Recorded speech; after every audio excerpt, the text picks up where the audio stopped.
Welcome back, YouTubers and Madden fans. This is Madden Money Shot, sniffing out the Madden cheese as always. Got some plays for you today out of my Eagles playbook. The Eagles playbook is the next defensive book that I'm going to do, and the reason I'm going to do this playbook is because I've pretty much been using it all year. So to me, it's one of the better defensive playbooks. It's a really underrated book. There's not a lot of playbooks that have the 4-3 wide 9, which I use quite a bit. I put out some plays from this. More particularly, the cover 2 invert and the outside safety blitz are probably two of my more used plays. It has a 4-4, which is unique.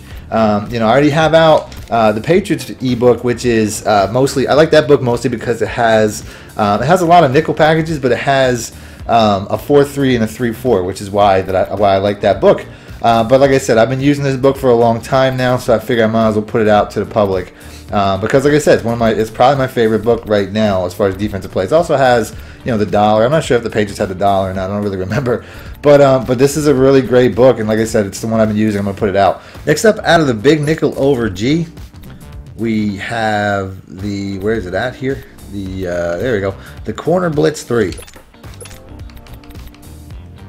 So this play, all I really do here is I want to base align, press, and then base align again. The reason that I base align twice, if I just base align and press once, that cornerback on this other side here comes all the way down into this guy's face, which is a bad thing. You know what I mean? I don't want that. He can get burnt easily. So when I base align twice, when I baseline press and baseline again, and I got to start it over because now that I'm controlling where this guy goes, he's going to stay there. But if I baseline press, baseline again, this cornerback will come down and press, and the other cornerback will not come down and press. So that's how I want it. So he'll typically come off the edge free by himself, but if I want to cheat him in here a little bit, I can do that. The other adjustments are pretty much the same as the other plays. All I really want to do is pinch, and then I want to slant inside, and I want to hug this guy's hip. And that's going to have that guy coming free, which is typically, a pretty consistent setup from this particular formation. So let's go ahead and let's run it. We've got our cornerback down in the way, and you can see he's coming. He's already forcing Dak Prescott to run out. I left my zone. I probably should have stayed in it, but I wanted to cut Dak Prescott off. But you can see he comes in free. That's the point.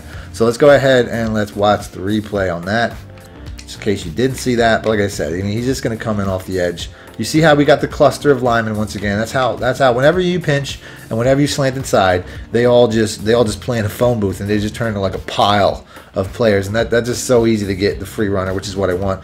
I'm not sure if I have my speed guy there or not too. That might have made a difference if I had somebody a little bit faster, and I don't. It's Rasul Douglas, who's probably the slowest out of my corners. So make sure you put a speed guy there. That'll make all the difference in the world. So here we go once again. All I'm doing my bad. All I'm doing is pinching, slanting inside, and then like I said, base align, press, base align. So now I have one cornerback down to press.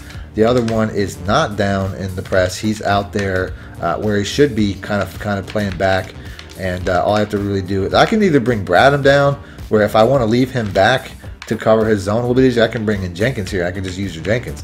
So if there's a play, if there's no play to the outside, if Swam goes inside, I don't have to go outside and cover that. I can just stay inside, which is preferable to what I want to do. So let's go ahead and let's do this. I have a feeling it's a run play, though, if you want to truth about it. If this is a run play, which it is, it's still a pretty good run defense. You can see there wasn't too much for him to go, but realistically, that blitz would be better run elsewhere. So baseline, press, baseline. I'm not sure if I did that enough. Baseline, press, baseline. I think I might be doing it too much now. But either way, there we go. So now now they're both in position. The outside corner's back. The other cornerback's down, and we're gonna run just like this. Try to be smart with whoever you pick as far as who to hover this defensive end's gap. Like I said, me hovering him there, it kind of forces that. It kind of forces the line to my side that they can't really, go over to the other guy's side. So let's go ahead and let's watch the replay. As you can see, he got the sack, but I just like the replay setup so I can talk. But yeah, me being down, you can see how the line kind of drops. See how they drop in my direction.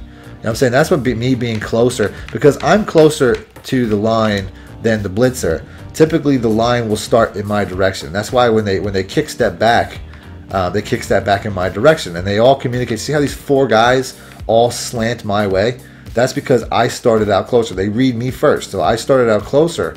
So that's why they come over here rather than paying attention to the guy who's actually blitzing. They all slide over. And that basically leaves 77 on an island by himself. He's got to take the guy right in front of him. And there's nobody to block to block the cornerback. Now you can see 78. He's trying to read to get off, push, trade this guy over, get off and get over, because he reads there's a free guy coming in, but there's nothing to do about it. These linemen are too slow to really react. I mean, by this time the cornerback's speed is going to take over and he's just going to get past.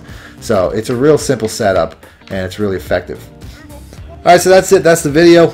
If you guys want to see more plays like this, do me a favor, hit the like button, I'll do that. Other than that, thanks for watching, MADDENMONEYSHOT out. Need more help or just want to show your support? Then head over to my Patreon and join my team, where you can get exclusive content like ebooks and bonus plays, as well as early access to my vids and more. Link in the description below.